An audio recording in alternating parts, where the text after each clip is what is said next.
But another thing that I hate, absolutely hate in a video game, are silent protagonists. Oh my god, I cannot stand in a video game silent protagonists. You know what I mean by silent protagonists is not like a Fallout New Vegas, Fallout 3, or a Skyrim kind of situation where you're the player character doesn't have a voice technically, like you can't hear them, but they can still technically talk. It's just you choose their dialogue from a selection of choices, and you make that choice, and it's just a thing of text. I wouldn't consider that to be a silent protagonist. I would consider a silent protagonist to be like a GTA 3 kind of situation where the character doesn't talk at all and just never talks no matter what. Now, okay, so when it comes to children's games like Mario or Zelda or those kind of games where there's a silent protagonist and they don't really talk or anything, I'm more okay with that because those kind of games don't necessarily need a focus, like a narrative, really. Like, those games don't really need to focus on story as much as games like Grand Theft Auto need to, or other games that have silent protagonists, but the other characters have voices and they talk, and they actually have pretty good character development when it comes to them. But for some reason, they decide to have a silent protagonist because for some reason they love silent protagonists. Like, okay, so the most recent game I played that had a silent protagonist was South Park.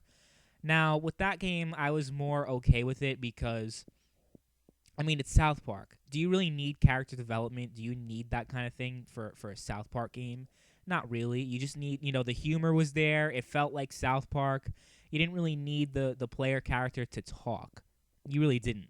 So, I do think that there are some instances where a silent protagonist, I wouldn't say works better than a voice protagonist, or just having a character that has a personality and can talk, and at least in RPGs you can choose what they say and what their choices are.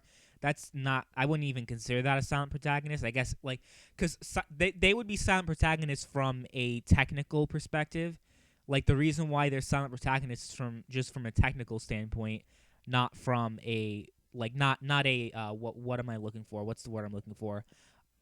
Not from a design choice. Like, they purposely had a voice protagonist, or not a voice protagonist, a silent protagonist on purpose in games like Nintendo games and GTA 3 and the Half-Life series is another one. I love how people say Gordon Freeman is one of the greatest video game characters of all time, even though he has no personality whatsoever because he doesn't fucking talk, even though he's being spoken to.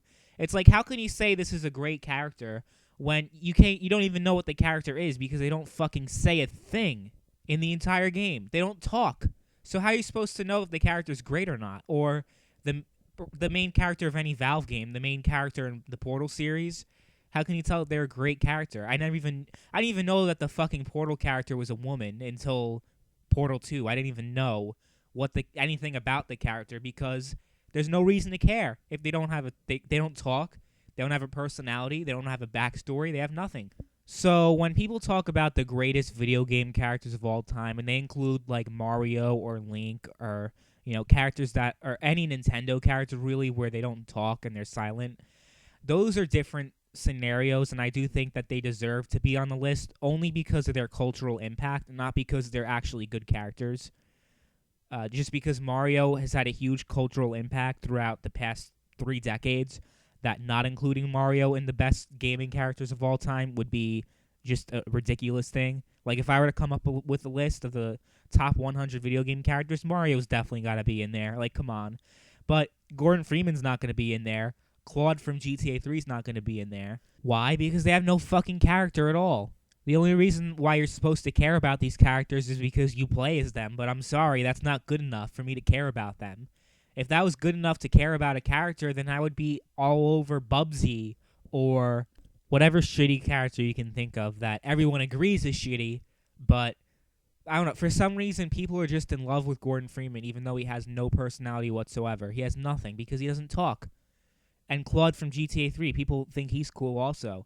But again, he doesn't fucking say a word. So, like, when GTA 3 is supposed to, I wouldn't say be realistic, but it's supposed to, like, actually have you care about their characters. So when you have these cutscenes where all these characters are talking and Claude is just standing there not saying a word even though he's being addressed, or if something very dramatic happens in the game and he shows no reaction whatsoever, and that, why should we care about these characters? And why do you have them be silent? What does that accomplish? If I ask any person right now who the best GTA protagonist ever is, they would probably either say CJ or Trevor, or, one of those characters that actually had a fucking personality. No one's going to say Claude is my favorite protagonist. I mean, unless they're on fucking crack. And if I ask some random person, who's a gamer, some random gamer that I know who their favorite character is of all time, and if I ask like 1,000 people, I doubt one of them's going to say fucking Gordon Freeman. And the only reason why Gordon Freeman is so popular is because it's a fucking meme at this point. Half-Life is a fucking meme because they haven't made a game in over 10 years and they're never going to. That's the only reason why Half-Life is still relevant, not because the game itself was this amazing game. And, the game was probably great.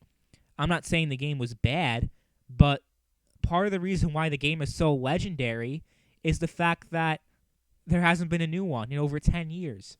So that's why Half-Life is so popular, because it's a fucking meme, because Valve doesn't know how to count to fucking 3. That's the only reason why Gordon Freeman is so popular, or why Half-Life is so popular. You think if they made a third Half-Life by now that Half-Life would be, like, as talked about? It's because maybe that's Valve's strategy. People are talking so much about there being a third game. Will Half-Life 3 ever come out? We'll probably get into that. We'll talk about Valve and what the probability of them making a third game of each of their series is. Why not do that now, actually? Let's get into that now.